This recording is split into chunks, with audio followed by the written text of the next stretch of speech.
I hit the button. You had to fucking put the rock the baby.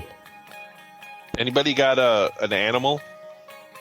I'd have an animal. How about Shorty, the midget giraffe.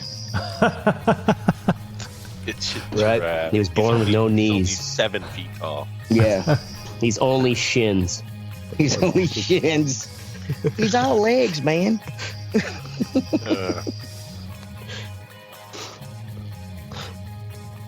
All right, are we Goose good? stepping giraffe. We're good. All right. Yep, we're good. We live? We're fucking back, bitches. After In this 2 episode of the weeks. Red Eye Report, we discuss strip clubs. We watch Ashtray lose whatever dignity he had left, and as usual, we stand and deliver. With me this week is the fluffy teddy bear. The last time Teddy went to a strip club, it was fucking pandemonium. Strippers fighting over who gets to give him the next lap dance, giving them dollars just to wink at them and shit. It was bad. It was actually Right? the opposite. I gave away lap dances last time we went to the club. I'll tell the story if you like me to, yeah. We'll come back. Yeah, We'll come circle back to back. it, yeah. We'll circle back around. We've also got an all-seeing oracle, Papa Bear, Big Daddy. So I guess strip clubs are out of the question now, huh? For a while. Yeah. For a while. Yeah. Yeah. Until the kid can throw their own bills. Yeah, until the kid can hold his neck up properly and I can just bring him on in. Then there's the soot-covered Ashtray. Ashtray basically lives at strip clubs. It's got a cot in the back and everything. It's a sticky cot, but it's a cot nonetheless. Frequent flyer club. And last and least, I'm Mystic, and I didn't write anything for myself because I'm an idiot.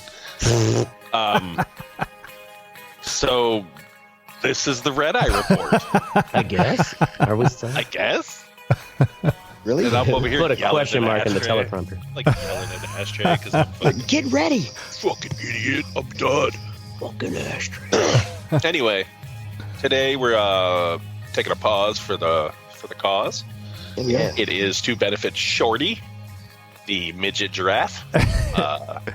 She was born with a just a birth defect, I guess, makes her real short compared to the other giraffes. Congenital. They kind of make fun of her for it and stuff. So She's only got shins. Yep. whatever you guys donate out there in Red Eye Report land, we'll nice donate calves. Yep. We'll donate to our drug fund. She Fucking a lot of these gets people. teabagged like constantly. I got a giraffe. Yeah, without even trying. Yeah, Just just watch without- them back Balls up. off my face. they just really don't even know they're doing it. They're like, Right. what the fuck is that? Yeah. All right. So we all know what a strip club is, right?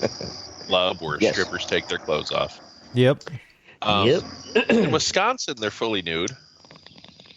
In Tennessee, I heard you saying the other day they're not, right, Teddy? 3 foot. They have a 3 foot long. But they're Exactly. nude. So they're still fully nude, though, right? Yeah, they are fully nude. So the rule is, they consider your lap if they have clothes on. If they are fully nude, they have to be 3 feet away from you. So at normal strip clubs, you have that whole little bar around the stage. In Tennessee strip clubs, we have a barrier. Not a cage, but which makes it, which to me seems more than at strip clubs, you could put dollars wherever you want to, or put your bills wherever you want to, and the stripper will come and get them. It's also their choice if they want to come and get them. In Tennessee strip clubs, you have to. It's become a game where they wad them up and like throw them at the stripper. So they wad the bills up into like little balls and throw them at the stripper. And so after each dance, like she has to come to like the barrier and shit, and it's so much weirder than it should be. Kind of degrading. Yeah, it would seem super degrading. Yeah, because people are like people. I've been to strip clubs for parties and shit down here where people like I'm a peg her titty with this fucking $5 bill and like wad it up and throw it at her and shit. I'm like, that's not what it's. That's not. Yeah, that's not that's not part of the fun. The back and Right, Right. exactly, right. Yeah. So, We explain to our audience members who have never been to a strip club what goes on there. all right, a strip club Debauchery. is a venue where strippers, people who take their clothes off, provide adult entertainment, predominantly in the form of striptease or other erotic dances. Yeah, we've all seen Magic Mike. Yeah. So, American-style strip clubs began to appear outside North America after World War II, appearing in Asia in the 80s and Europe in the late 70s. Really? Wow. Really? That's way later than I expected. I thought it'd be like a lot earlier. We'll discuss. We'll discuss. They had other forms of strip clubs, but not like how we do it. Mm. We're like an assembly line type of strip club place. You know what I'm saying? Like, America. take that shit to a new level. Yeah.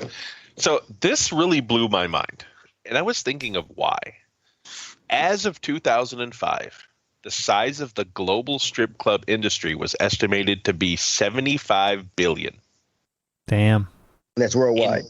In 2019, the size of the that's U.S. Oh, this U.S. Okay. The size of the U.S. strip club industry was estimated to be $8 billion. Oh wait, worldwide was 79 billion. No, U.S. They're both U.S. Yeah. One was in 2005. One was in 2019. Wait, that so big of a drop? Wow. Yeah. Right. Yeah. What Holy happened fucking around shit. 2005? Was it Or are these numbers? Yeah. I know what 2019 the drop could be. Well, there's was 2005 September 11th? Oh, 2005. No, well, I mean it was post September pretty 11th, but it sure. was It was when the housing market was crazy. No, but I'm pretty sure that Pornhub and Cam Girls. Cam Girls started coming around. I get you. Yeah. That's true. Because And I don't think when they're streaming lumped porn into started to come out. Right, and and that's kind of when Pornhub became like really predominant. You know Oh what yeah, I'm saying? definitely. Was around that time, and I think that it blew my mind how much money it took away from the strip club industry, though. Like, Yeah. that's Why nuts, dude. pay for titties and get it for free? Right. And both of those numbers coming from the same fucking means and measures committee or whoever, made these Yeah, measurements. I hope they are. I mean, I don't 'Cause that's know. a huge precipitous drop. I mean, yeah. Who knows? So I'm surprised they were like, Obama, we need money.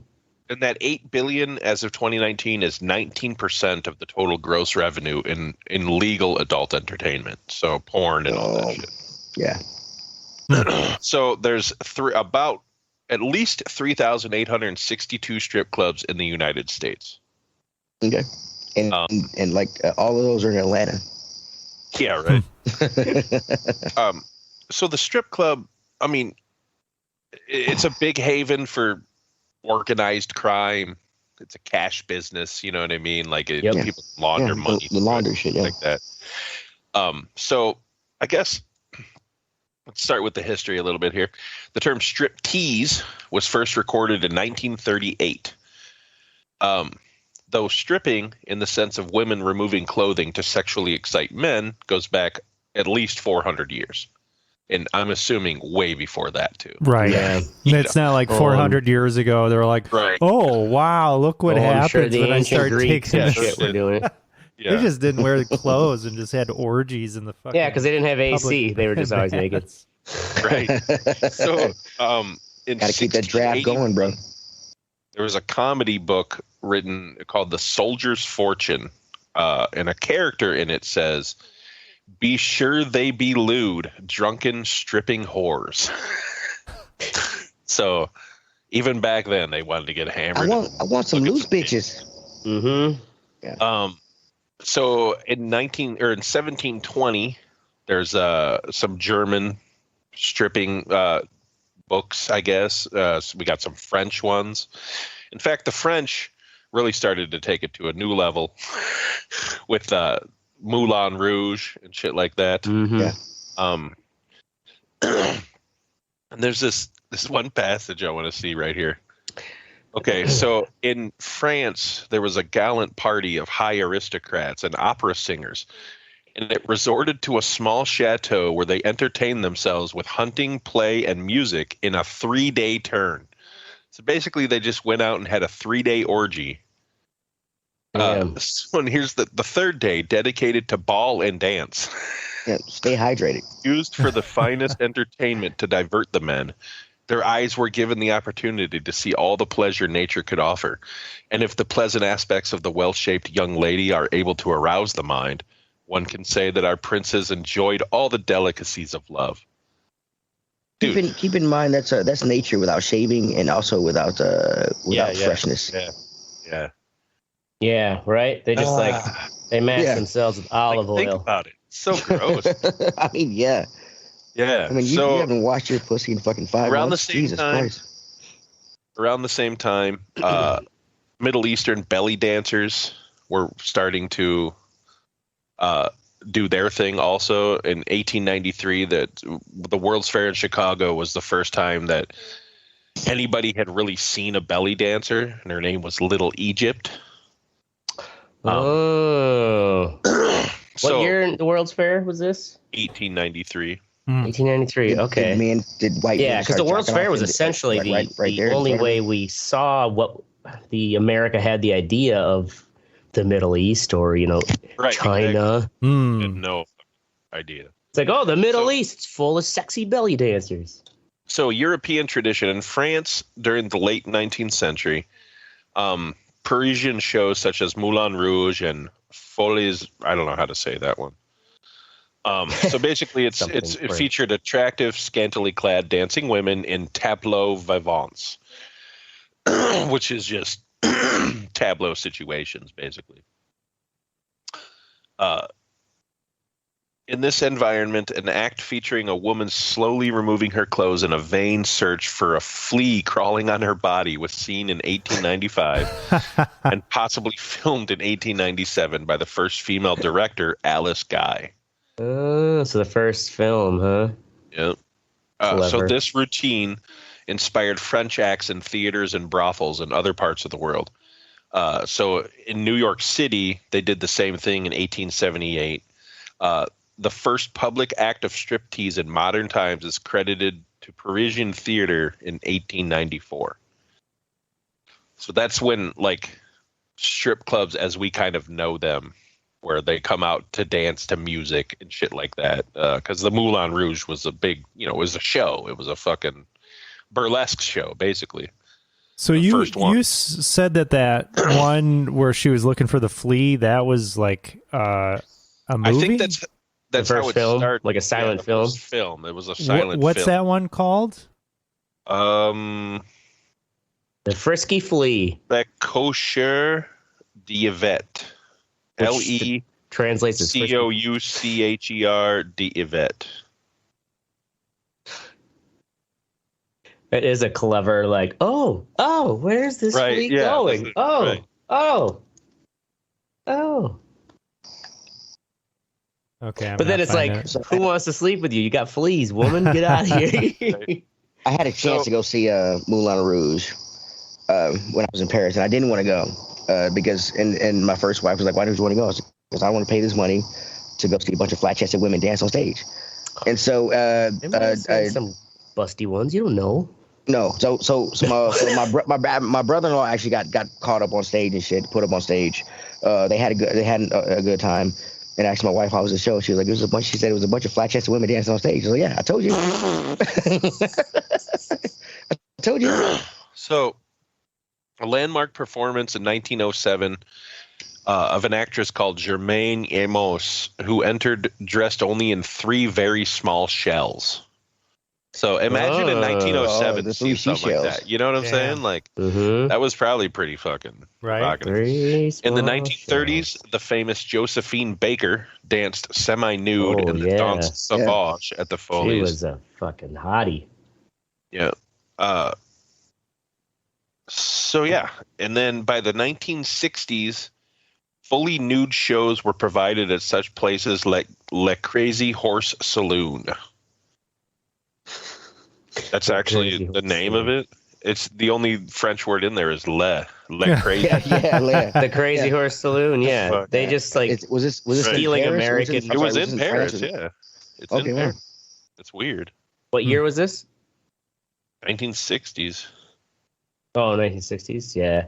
Well, and that's like there was a bunch of even in the 20s and 30s, the French were. Like a lot of the black jazz players were making better money playing in France, and so like a lot of American black culture was sort of France that way. In Britain in the 1930s, Laura Henderson began presenting nude shows at the Windmill Theatre in London. So this is the 30s. At that time, British law prohibited naked girls from moving. Like they had to just stand still. To avoid the prohibition, the models appeared in stationary, like fucking shows, like a burlesque show. You know what I'm saying? Like they would go out there, get naked, and just stand there. And like that was their whole show. Like with so long as they didn't gyrate. Yeah, so long as they didn't move, which is just such a. Or I wonder if they would dance until they took the final layers off, and then they had to stay still. Such a fucking British thing, though, dude. Yeah. So here's the thing. The Windmill Girls also toured other London and provincial theaters, sometimes using ingenious devices such as rotating ropes to move their bodies around, though strictly speaking, staying within the letter of the law by not moving of their own volition. So, like, they couldn't move themselves, but if they were like, if somebody had a rope around them and pulled the rope, they'd have to move. That's where that big cane comes out from the side of the theater curtain and yoink. That's where Mormons came up with soaking.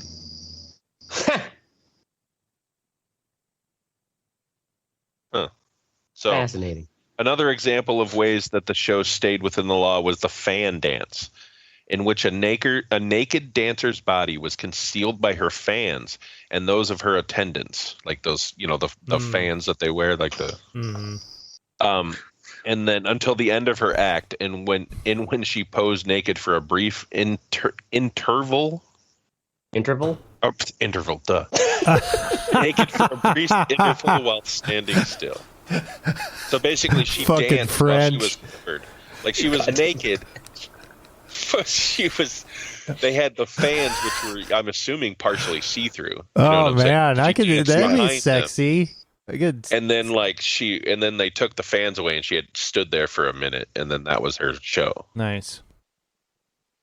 So in the 40s and then the 50s, they started becoming more prevalent, and the British. We don't care about the British, though. Yeah, fuck the British. So don't treat America is a little more raunchy. So in America, started in traveling carnivals and burlesque theaters, and featured famous strippers such as Gypsy Rose Lee and Sally Rand. The vaudeville trapeze artist Charmion performed a disrobing act on stage as early as 1896, which was captured in the 1901 Edison film Trapeze Disrobing Act. I wonder if that's on YouTube. It probably is. Yeah, I've got some early footage of a burlesque show actually rolling in the background here.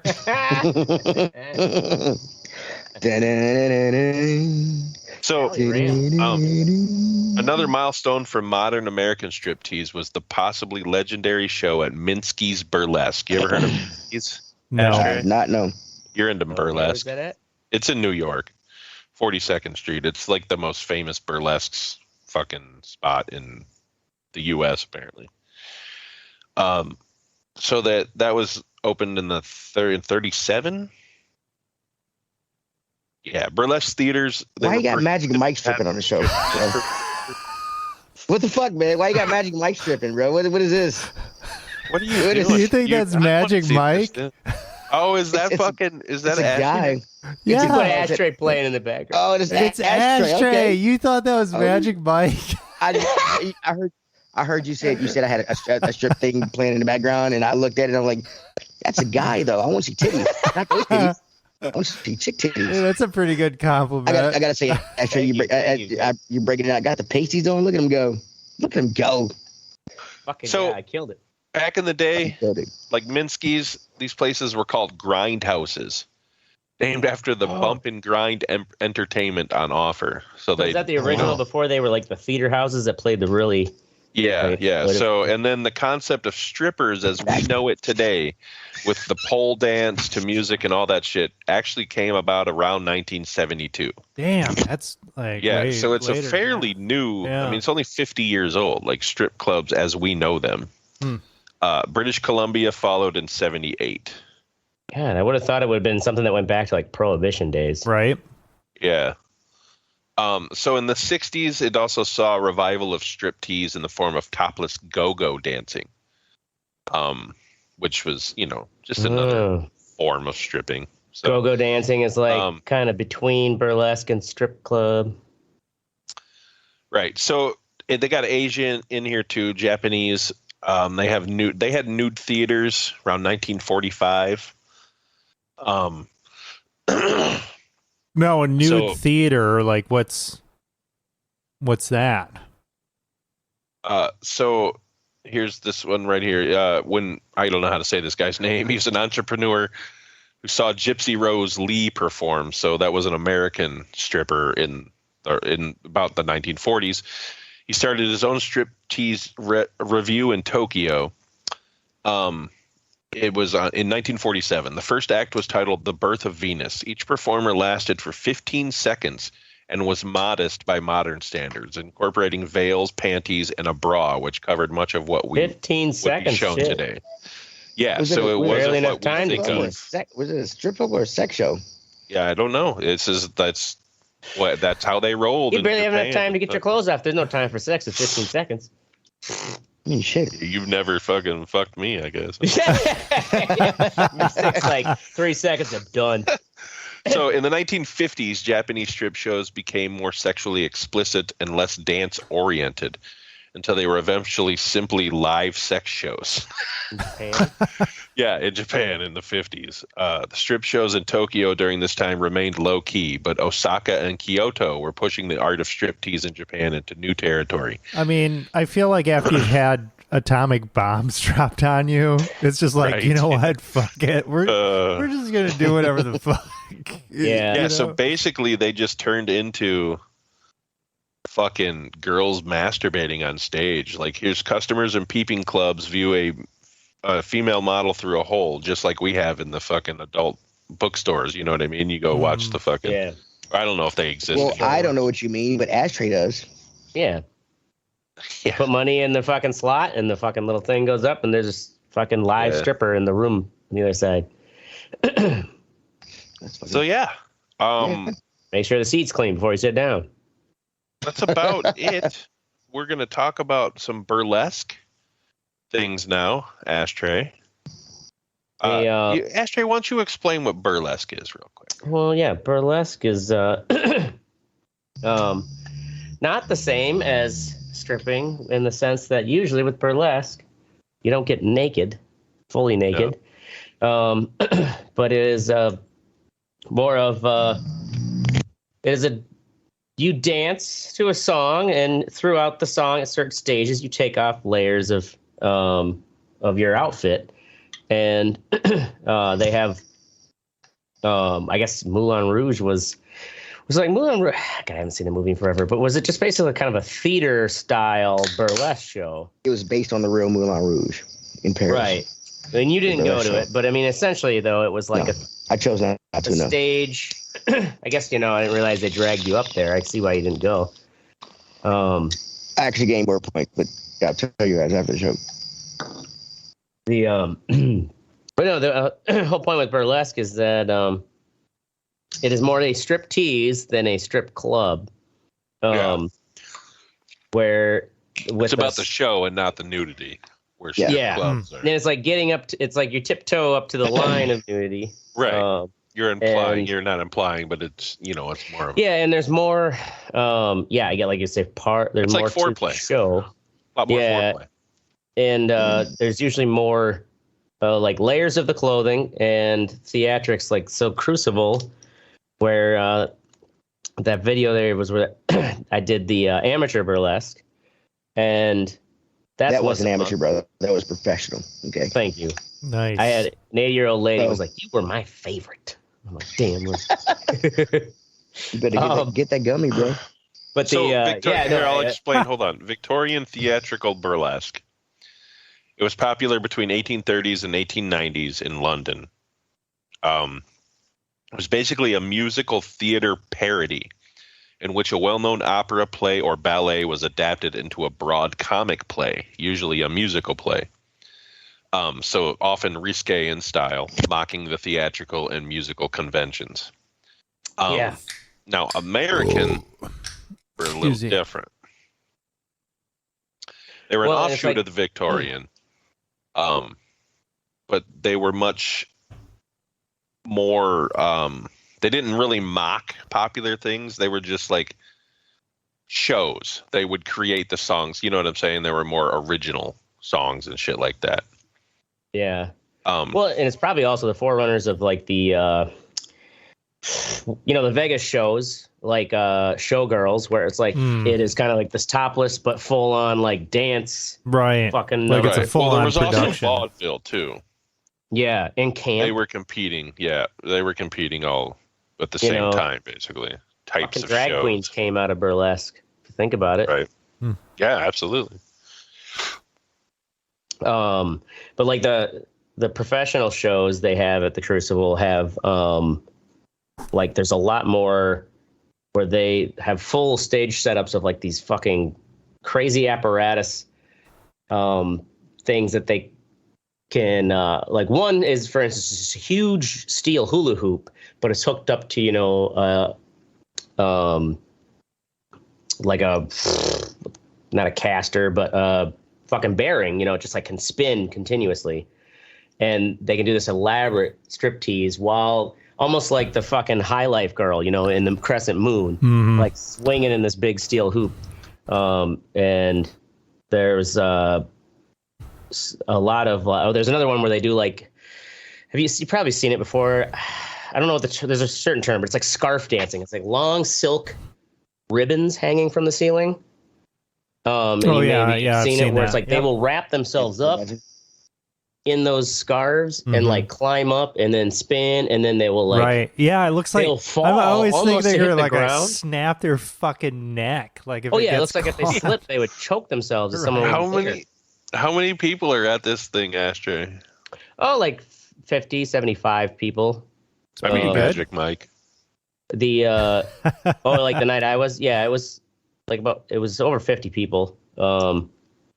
And he's taking it off. Oh, you're watching it. Have you guys not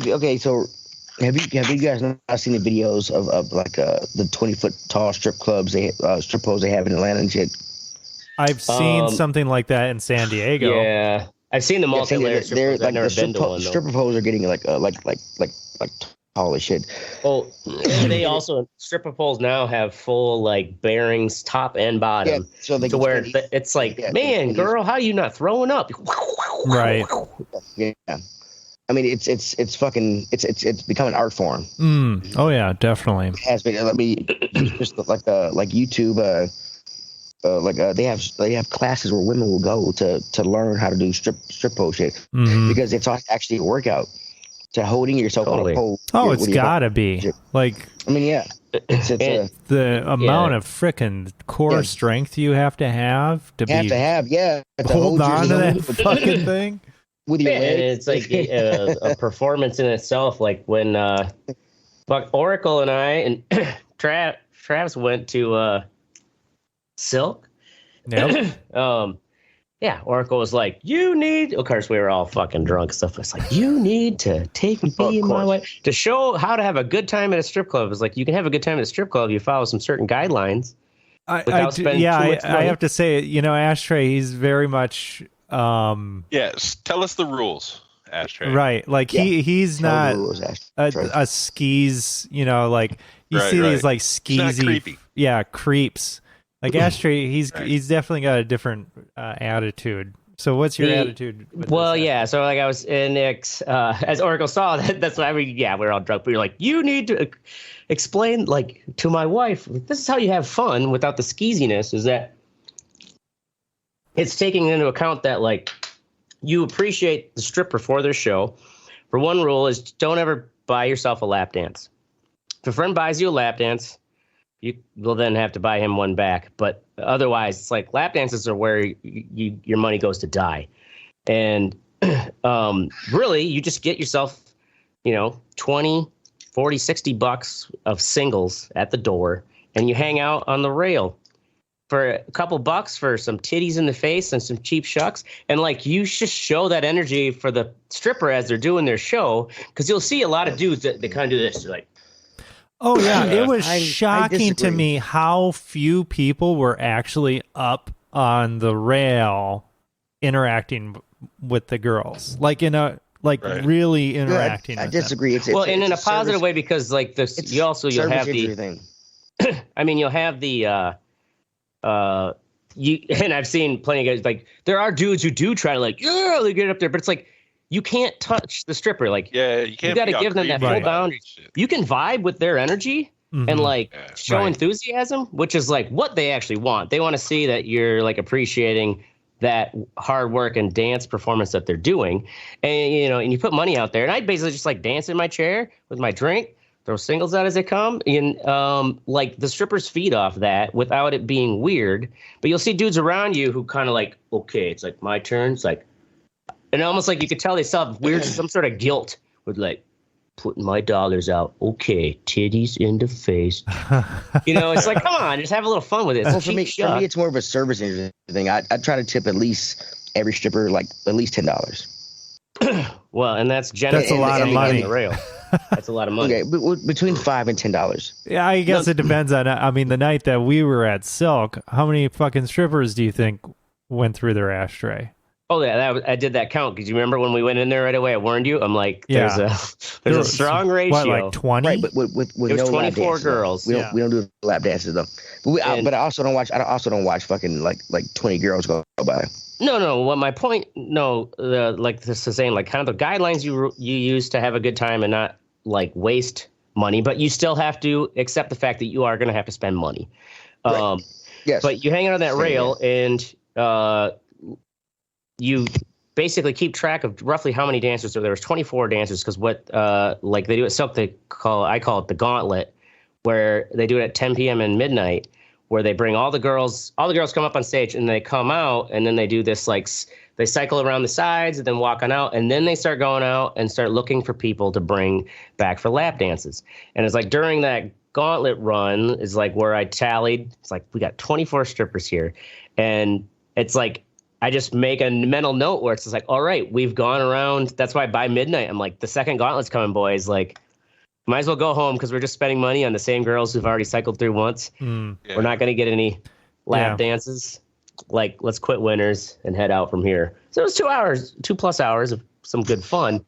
But then when the strippers come up and they're like, hey, do you want to dance? You just politely be like, oh, no, we're just hanging out here for the night, but thanks, you know? And they'll move right along to the next sucker. And you can have a good time. I want to tell without it being weird. That is, unless you're in fucking Nogales, Mexico, where me and my buddy went on that road trip, and like this guy was like the hustler, you know, Jorge. All right, you gotta speed it up. I got two strippers. Anyways, Nogales, Mexico. I'm like, all right, fine. It's like language barrier. I'll take a lap dance in Nogales, Mexico. It's so seedy. It's like my brother could have built a better stripper pole platform than that. And they take me to the back, and it's literally like a broom closet with like a green party light over my head. God. And this girl, like, she can't, you know, all she can say is, do you speak Spanish? And I'm like, no. Oh, man. No habla español. And it's so seedy and absurd. And she like, not very long, and also because George was all like, "You Americans, you like Metallica, right?" So I'm getting this lap dance to Sanitarium playing in the background because we're the only Sanitarium. That's amazing. God. With this green party light, and this right away, she's like got her hands up my shorts, and she's just yanking on my fucking crank. Oh my God! It is Mexico. It's so silly that I'm just like, there's like nothing arousing about this. Right? Yeah, it's absurd. It's absurd. So absurd. You're like, come on, baby. Yeah, I know. It's so absurd. And and then I start overthinking it. I'm like, she probably thinks I'm gay because like she can't get my cock hard. Right. But I'm like, it's really just because like you're cranking my yank in this broom closet to Sanitarium because we're Americans. And after Sanitarium finally finishes, she tried her hardest, but I'm just like trying not to laugh at her. They pull the curtain back, and there's a door on the other side of the broom closet, and it opens up to this like brightly lit white room with white sheets on a bed. And they're like, "Would you like to come in and dance with her more in here?" I'm like, Jesus Christ! Oh, no, I'm good, buddy. I'm good. I'm gonna go back to my fucking bucket of Coronas. It's like total brothel straight across from the broom. That's just a brothel. Yeah. That's like, I've got one strip club story I want to tell. And it was the first time I went to a strip club. I got kicked out 20 minutes later. 20 minutes later, touch him. Yeah, because we'd been drinking margaritas all day. I was 19. I shouldn't have been drinking, but I was old enough to get in a strip club. We were talking. The guys I was with were talking about strip clubs. I'd been to one, so they said we're going to take you to one. I was fucking trash. They told me to pick out a girl.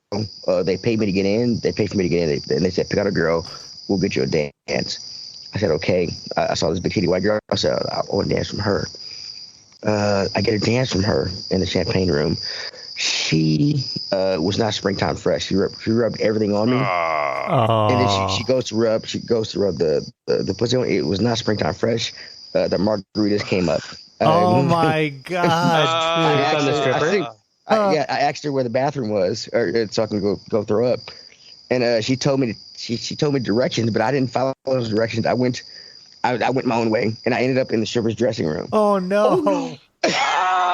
Shit! And then the only thing next to me was a trash can, so I puked in there. Oh. And the strippers had a you at least didn't puke on the stripper. Oh, I thought you puked right in her pussy. The trash can. I went back to my table, and these two big guys came and tapped my shoulder and said, "You gotta leave." So I was like, "Hey guys, you gotta leave." That was my first time. That's awesome. That's great. At least you're polite about it. Yeah. What's the other story? You said you had two. Oh, the second one was, our 3-foot law here, right? Yeah. I didn't want to have my bachelor's party here, so we went to Atlanta. A buddy of mine, it was like 8 of us who went to Atlanta to have a bachelor party. One of the buddies said, "Hey, we're gonna go downtown to strip clubs." And he said, "Hey, my uncle owns a strip club. We can go there for free." I was like, "Awesome, we'll do that." So we did that. Isn't it a trailer park? It was the most ghetto strip club in Atlanta you could fucking pick. The most fucking ghetto in Atlanta strip too. Club. In Atlanta, yeah. I went to Atlanta for my main reason for going to Atlanta was the strip clubs. It was the most so earlier in the show you was like I gave away lap dances. I'm like, no, I'm good. Give it to him. Give it to him. Your friend brought a lap dance from me for you. Okay, give it to him. I'm regifting it. So many, yeah. I paid it forward. Yeah, right. I didn't want it paid on me. And then I've got 2 white guys with me, and this is in Atlanta, and I hear fucking giving a shout out to fucking Ronnie with his bachelor party, and I look at the DJ booth, and my 2 white friends are there in the DJ booth of the strip club. With one's got headphones going, the other was making shit. I was like, oh man, shit. Yeah, it was great. It was a fun night, but I was like, I wanted to go to Magic City, not this ghetto ass piece of shit weird. It was fucking Speaking of ghetto strip clubs, is also both of those faster than Ashtray's one story. All right, I'll make this one quick. Ghetto fucking strip club. In New Orleans, my buddy Tom has this fucking Siberian girl sitting on her. And she gets up and all of a sudden he's like, wait a minute. And it's like, he grabs like out of her G-string. She had pickpocketed him. He's like, my Burger King coupons. She fucking pulled Burger King coupons out of his back pocket. Not oh my God. G-string. Okay, that's a great story. But not even the wallet. I can't get a Whopper after this shit. Well, when you pickpocket, you don't look at what it is while you're taking it out. You just grab it and slip it in, and this fucking he can feel it like she. Oh, and all of a sudden he just like turns around. He's like, "Hey, my Burger King coupons!" And he yanked them out of her G-string. Stories. Bitch. I've spent time in Tijuana, and I don't have AIDS, so. That's about it. That's all you can say now. I'm going to leave you with the subject of strippers with one last story. Is the rear end still in Marshfield? Or no? Do you know? Nope. They tore it down. It's not? Rear end. Yep. So there's one place called the Rear End, the Butt. I went there one time with my roommate and his dad. His dad was a 5th and 6th grade math teacher. But he's older. Circa what year? This is, I want to say 99? 2000, somewhere in there. 98 to 2000. Yep. So this girl's up there dancing. Typical Marshfield fat ass. And we're drinking. And his dad is like, Oh shit! I think I had her in a class. And sure enough, when she was done, she comes over and shit. And she's like, "Hey, Mr. Melcori." That's great. How embarrassing! I'm like, "Oh my god, you're seeing this bitch naked?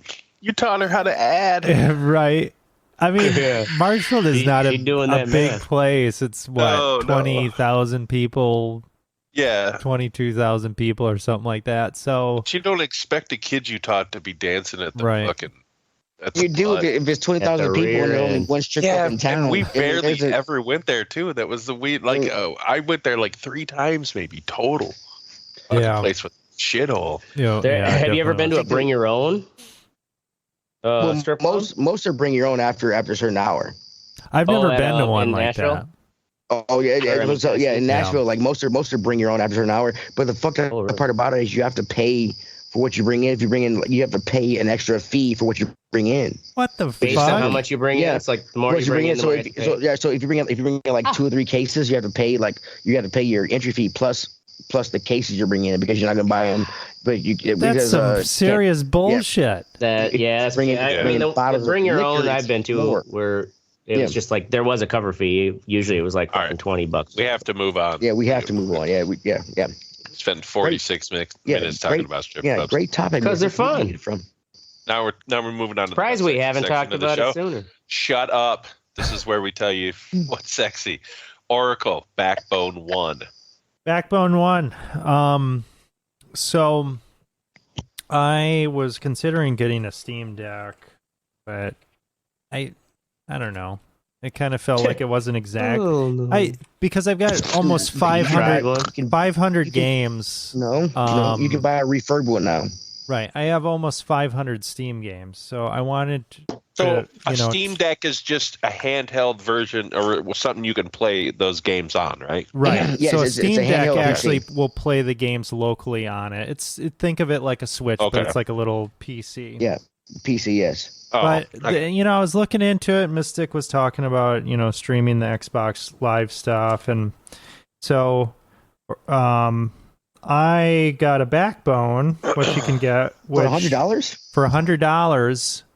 I'm buying one right now. Holy shit. What's a Backbone look like? And it nice. looks like that. You just pop it right on there. Phone. Yeah, you hold your phone, and it plugs into the USB-C on that's there. Your phone. Yeah, this is my phone. Your phone is a screen. Yeah. So one thing that I didn't realize, so I started experimenting around with this, and I knew about the Game Pass Ultimate stuff that you can stream, but I knew that you could stream stuff from Steam from your own computer, but I figured, okay, well, it's going to be kind of laggy. It's not going to look that good or whatever. And these are videos, which, by the way, with the Backbone, you can save video clips and just upload them from YouTube right in the app, like while you're playing and shit. So this is, I was playing Mass Effect 3 on my phone. Now imagine, so this we're looking at, as a video on YouTube and the compression. Now imagine an OLED screen that is like a Pixel 7. That's what I have, which is 2400 by 1080p. And it looks fucking fantastic. You have to have an online connection to play these games like this. So you can. Yeah, wait. You can't play when you're not at home. You can actually. You can use a cell phone connection to connect to your own PC. Right, but 5G. But have you tried it? Unlike the Steam Deck, you could play a game offline. You can't do this with this. You can't do that with this. Yeah. But the thing about this is, like, these games here. I'll bring up Cyberpunk. Is it Grand Theft Auto? No, that was Sleeping Dogs. The shit'll work with Sleeping Dogs. Yeah, I just Googled it. So, yeah, it'll work with the cloud. But I will say that doesn't look nearly as sharp as what you can get if you've got a PC. So this is Cyberpunk with all the fucking ray tracing and all that shit. Yeah, it looks awesome. Yeah, it looks awesome. And this is on my phone, dude. Right. The PC's doing all the work, and it's just streaming the signal. Right, and I couldn't. Now, are you doing this also when you're not at home?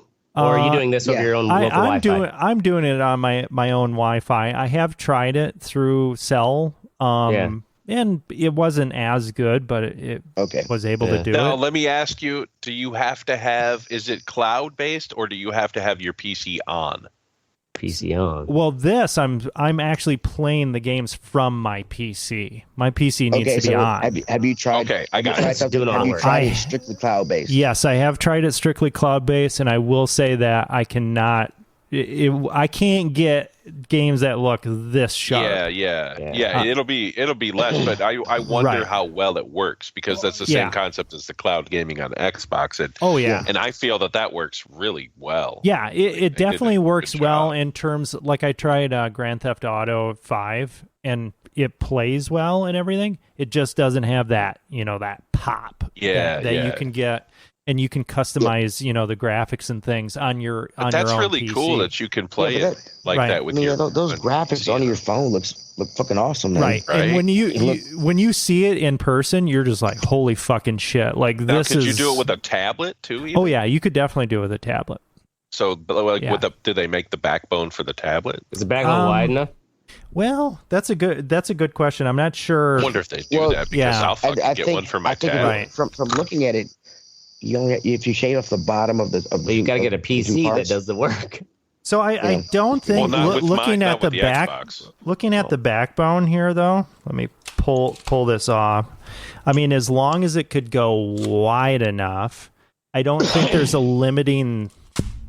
I don't know if it would limit on the top and the bottom. It would just be the limit would be, can it go wide enough? For your tablet. Has a USB-C, and it needs USB-C. So they make a couple different types of these. Fucking great. I picked up some cheap thumbstick grips. You can get these where you just put them over the top of the existing thumbsticks, because it basically uses Switch. It feels very much like the Switch Joy-Cons, which I don't love. I kind of slip off of those, and they're kind of small. So I got slightly bigger ones. Hands. Yeah, I also have some grip tape stuff that I'm going to put on the back to just get a little bit more grip. Buy those little toppers. You can buy different forms of those that are higher or more grippy. You don't have to use tape, bro. You're good. Yeah. So, pretty cool shit. I'm glad I went that way, and I'm very impressed by how well it works, and also the fact that I can just capture video and upload it immediately to the Red Eye Report. I was going to say, so these videos you're just showing, that was actually captured from the phone. Yeah, that's from my phone. Yeah, and you can tell. Yeah, and the cool thing too is I found when I'm streaming from Steam, because a phone has like a really wide aspect ratio. It's not 16:9. Yeah. So I couldn't get it to work, but you can set in Steam where it will actually do this. So I have, like, when I'm playing Cyberpunk, it has, like, and you can tell with, like, the black bars, it's, like, super wide screen when you're playing it. So it's just fucking looks phenomenal. It's really cool. I think I'm gonna get one of these, man. I'm fucking. Yeah, it's pretty badass. This shit from work. Yeah. Oh yeah, definitely. I can play baseball from work. From work, yeah. Absolutely. If you do want to get a Steam Deck, GameStop they're now selling Valve approved refurbed Steam Decks. I'm not in the market for one now, because honestly, my mobile stuff is at the house. Right. Like, my mobile stuff is a way of playing. Yeah. Play games. I need to be able to play. So that's why I want to get a Steam Deck so I can play. Yeah. Steam games offline on a plane. So. Teddy, you got an addiction, bro. You need to get that shit checked. No, I do. Yeah, you do. You can't go on a vacation and not have video games. Like, that's crazy to me, dude. It's fun for me because I've been in TSA. Okay, moving on. Whatever. Anyway, moving on. Gojira. Oracle, that video right there. Go to about 44.5 minutes, 45 minutes. That right there is the best drummer on the planet, in my opinion. That he's doing a solo right here. I think if I have the time right.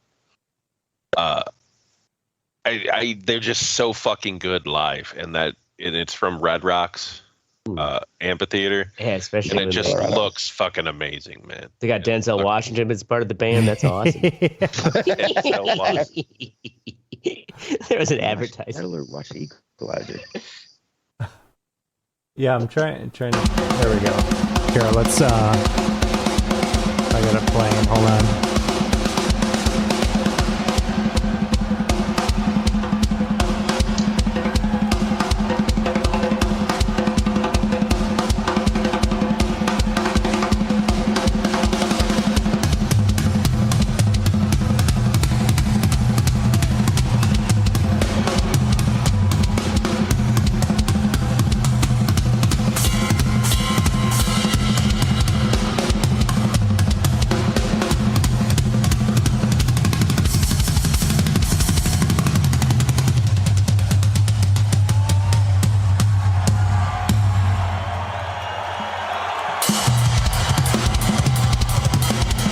Drummers would look like Olympic swimmers. Right there, listen to that. He's like that cymbal. I don't know how he's hitting the cymbal too. It's fucking cock, probably.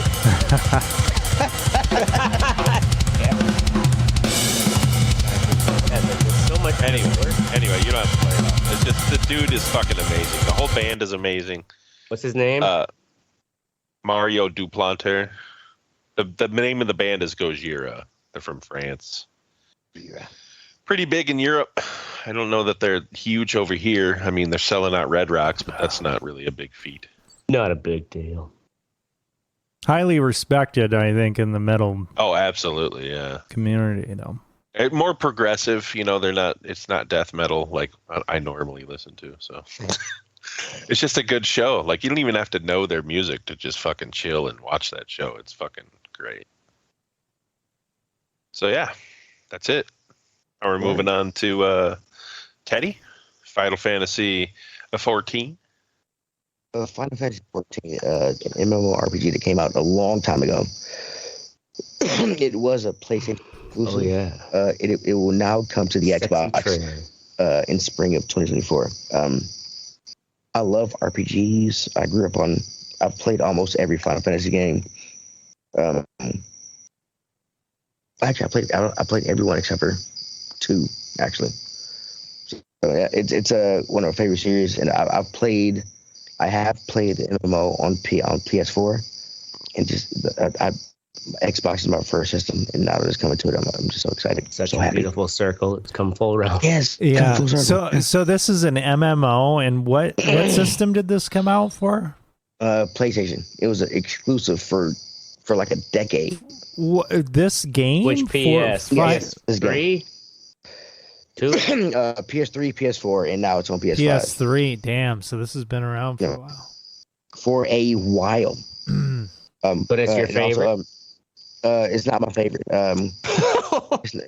It's not my favorite because I didn't have anybody to play it with. I got into this game on PS4, and Sony's the PlayStation community is not as fun as Xbox's community is. It's also not. A bunch of fucking. It's also and they're also goddamn mean. They're just meaner, and it's also not as easy to get into. So the fact that I can play the War Machine and I can play with War Machine and have Mystic make fun of me, it's just awesome. It's fun. It is fun. It is fun. Yeah. Anyway, all right, we're moving on. Ashtray, you all saw it. You can't unsee it. I wish we could. Yeah. Finally pulled the trigger on that burlesque performance. And thank you, Teddy, for thinking it was fucking Magic Mike there dancing. Yeah. Yeah, right? Because it was... you are a sexy beast. A hard... like, all of the actual... like, there's this... It was a weird, new kind of performance anxiety in the sense that I've never done... I've been dancing for years. I was a dancer before I became a DJ. I only became a DJ to throw better dance parties. But I never made my dancing a performance in itself. Dance machine. And so, yeah. And then I dragged my heels on this till like the weekend before. whether I was going to do it or not. And I've always wanted to do it to the hills by the weekend. It's got such a fucking strong, like, dirty bass line. And the, anyways, it was like fucking terrifying all the way up until, like, right there, I'm out there doing it and just like throw myself into it. And, had a fucking blast. And so it's one of those things, like, it only pays off once it's done. But yeah, so check it out on the feed there. A real life celebrity. Real life. And also, it was only after the fact. I'm like, I never thought about it, but I had actually just danced in fucking tight, like, fucking briefs in front of a whole crowd of people I didn't know. And I made it look good. All right. Now we're moving on to the fuck what you think, where we tell you to go fuck yourselves. Oracle machine gun mower blade. Yeah, so my lawnmower fucking would not start this couple weeks ago. So, and this thing is a 1982 Sabre lawnmower. So I was like, you know what? Is it 82 Sabre? Yeah. That's perfect. That's an 82 term, too. I was like, well, fucking A, okay. I do not want to deal with this. So then I was looking up lawnmowers, and I'm like, Jesus fucking Christ. Like, for riding lawnmowers, you can't touch anything for less than $2,500. Like, okay. I do not want to spend that kind of money. So then I went on Facebook Marketplace. Found somebody. He's like, yeah, trying to get rid of this lawnmower, John Deere 98. I was like, okay, let's go check it out. So I go, and I go there, pull up with the trailer, and guy's got a Firebird out in the fucking garage. He's fucking cranking on a lawnmower. CCR's playing. No, I think it was like Cherry Pie or some shit. Of course it was Warrant. Right. So he's a real nice guy or whatever. I started out, tested out. I go to put it up on the trailer, and it won't fit. It's too wide for my trailer. It's wider than 4 feet wide. So you got a tiny little trailer, boy. Yeah. 4-foot trailer? That's your problem. Yeah. So he's like, okay, that's your problem, right? Tell you what, I'll take this over to your place, and I'll pick up your old one. I'll take $100 off your thing. I'm like, okay, great. Let's do this. So we do it. I get the mower back to my place. Take $100 off your thing. Like, he's going to give it to you for $100 less and help deliver it to you? Yeah. Okay, that's suspicious right there. Real nice guy. So I'm going to help deliver it and give you more money back? Yeah. Ooh. So I get on the mower and I start mowing, and all of a sudden it's just like, like fucking insane, fucking loud, knacky noise. The fucking blade came loose on the thing. Oh my God. If your wife had been outside, you would have cut her legs off. Right. Jesus Christ, dude. He knew that thing was dangerous. So I was like, fucking A. Okay, I'm not dealing with this shit. All right. A week and a half later, my dad came over. I was helping him with some stuff, and he's like, okay, well, let me check this out. Well, it turned out the bolt that was holding the guy was working on all kinds of mowers, and he must have used the wrong bolt to put the fucking blade on because it was too long to actually secure the blade. Oh. It was just like spinning without engaging. So yeah, problem fixed or whatever. But I was just like, son of a fucking bitch. Like I got rid of one problem, the thing wouldn't start, and I inherited another fucking. My neighbors must have been like, "What the fuck? Get down!"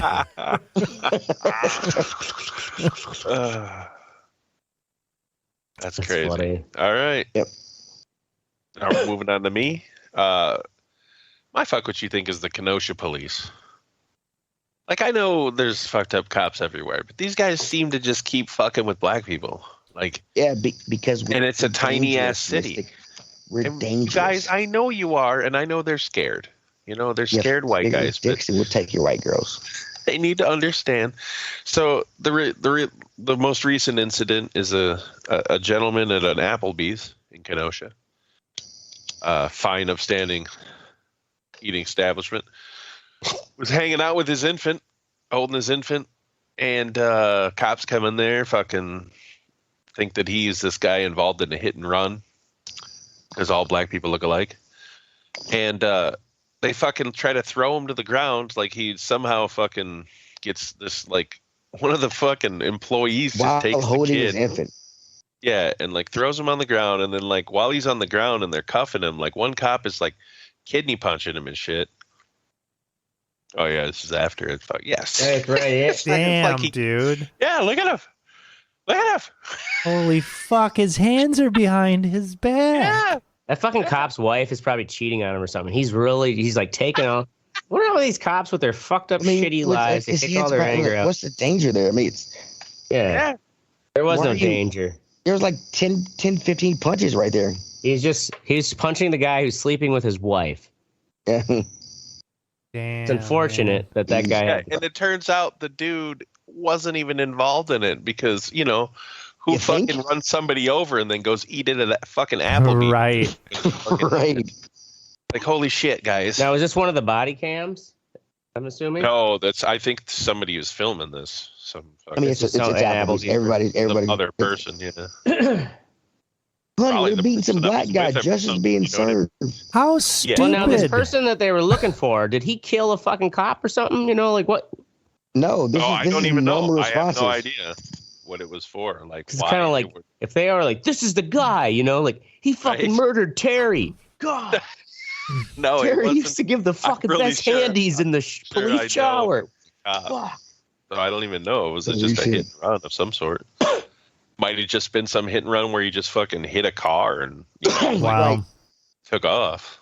Like couldn't. Well, at most $50,000 in damage. Didn't kill anybody. Medical bills and like, you know, car shit damage. $50,000, and they beat his ass while holding an infant. Yeah. Wow. America. Yeah. So anyway, fuck the Kenosha police. Ashtray. Wrong New Dawn Huss. Wrong New Dawn Huss. Yeah, this is at fucking Leather and Lace. We're all, you know, freaking at the Freakers Ball.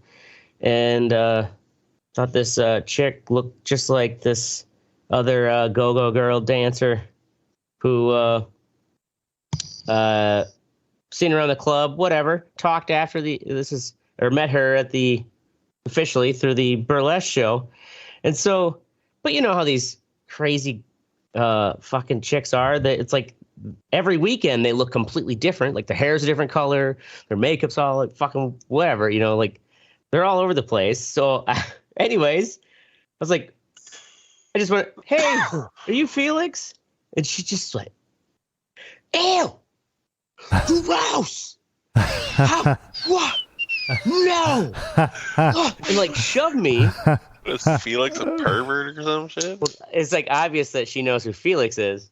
And well, I was just like, whoa. And of course, like all I can think of is like how it's the Loud fucking Leather Lace, the biggest fucking club event that they have there a month. And it's like to everyone else, it probably looks like I asked, like, hey, can I shit in your mouth and make you eat my toenails? And she just said, ew, you know, and I'm like, whoa, and I got really like fucking self-conscious because. What did he ask you, honey? Yeah, to be about Felix. Yeah, and then I was just like, wait, I'm like, Craig, you didn't do anything wrong. Like, you mistook this person for the wrong fucking go-go girl. Like, she's probably jealous because she's not a go-go girl dancer. They're both fucking New Dawn trailer trash hussies, and hopefully neither of them watch your show.